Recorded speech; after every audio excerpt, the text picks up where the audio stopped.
Hey everyone, Coach Robert here. So I have another thinking technique to share with everyone. This one's suitable for all levels. This is identifying tactical targets before you actually begin your calculation. So I've picked one example that I really like. I've used this example for years to illustrate the idea that I'm talking about today. So before you launch into your calculation, it's a good idea to take a sort of big picture perspective of what's going on in the game. The reason for this is that if you just go off to the races and immediately begin calculating, you're probably going to waste a lot of time, and you might even miss some opportunities, because even if you hit on something that is worth playing, you probably didn't do a good survey of the board before you commenced with the calculation, and you might have missed something that's even stronger than what you found. So here we are. This position after f5 is white to play, and this is what I would call a critical moment. The reason is that black has some significant chances of shutting down white's play if they got to play again, so white has to find something right now, which actually motivates us to do some calculation, but let's guide it by identifying what the tactical targets are. So in one of my beginner videos, I said that I didn't say tactical target in that video, but basically a hanging piece is a piece that has the same number or a fewer number of defenders compared to attackers.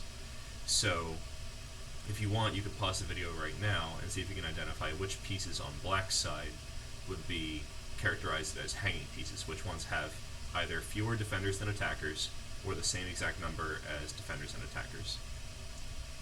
One piece that stands out is this knight on b6, so this is attacked once, defended once, so that's a hanging piece for sure.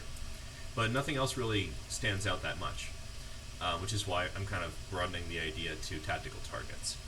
So if you look at this rook on d8, you can see it's attacked once, but it's defended twice, so it doesn't seem like it's necessarily a hanging piece, certainly not using the definition that I gave earlier. But if you consider the checks as well as the captures, you'll see that we could always throw in this check. This is the only really useful check. These other checks here and here, not so good, definitely not here or here. So this is the only really useful check. And this actually renders the rook on d8 a hanging piece, because you see we could take, and give a check, and then it would be attacked the same number of times as it's defended in that position. So the tactical targets are actually like a combination of hanging pieces together with pieces that are subject to vulnerability due to checks. So this is obviously not our calculation in itself. We're just saying which pieces might be involved, and that will guide our next calculation. So this means that this rook is actually a tactical target. This knight is also a tactical target. And just because this is a check, this might also be considered a tactical target on f7, even though it is defended more times than it's attacked. So it'd be a little bit flexible with this way of thinking. So it's attacked a few times, but based on the interconnectedness of these other hanging pieces, we might want to still consider this move as a check. And this queen g5 move could be useful at some point too. So starting from here, we can actually begin our calculation. I think that if you just launched into the calculation without a full survey of the board, you would probably hit on something like playing rook takes d8, followed by like rook a6, something like that. And the reason that this is insufficient, I'll just explain that quickly, is if you take, and they take back, and then you throw this check, for example. We have other options too, like rook a6. This doesn't really do that much. Like, they could move their king, I don't know, maybe here, and it's attacked once, defended once, but there's not really any source of additional pressure. We can't escalate the situation and make it a tactical blow. You might point out that we could take this pawn for free, but actually to get to this position we just sacrificed a pawn. You could see that easily by counting the pieces, which I also talked about in the beginner video. So rook takes d8 is no good, nor is rook takes d8 followed by rook a6. This sort of illustrates black's idea and the motivation for us calculating to begin with. Here, it could respond in two different ways. I kind of like c4. We're saying, I don't care if you take my knight, I'm going to take your bishop. We could also play a sort of stayed move like queen d6, which cuts off the attack on d6, and if we trade, then everybody's still safe for black. So this is not really coming together for white. So we need to actually look deeper, which is why we're using this technique. If the tactic were easy and obvious, we wouldn't need to survey the board, right? This only really applies if you're searching for something deep and hidden that is just a bit beyond your latent calculating ability. So with these things in mind, we don't want to trade rooks, and we don't want to allow black to trade rooks. Like, for example, with rook a6, if we take, they could just move this knight now. Like, I don't know, maybe knight c4, maybe knight d5. It's just not necessary to allow this kind of stuff. So this presses us to find something that takes advantage of all of these tactical targets, not just a couple of them. The variations we looked at so far involve the rook on d8, the knight on b6, but we haven't really hit on the fact that f7 is a tactical target, nor have we fully exploited this queen g5 move.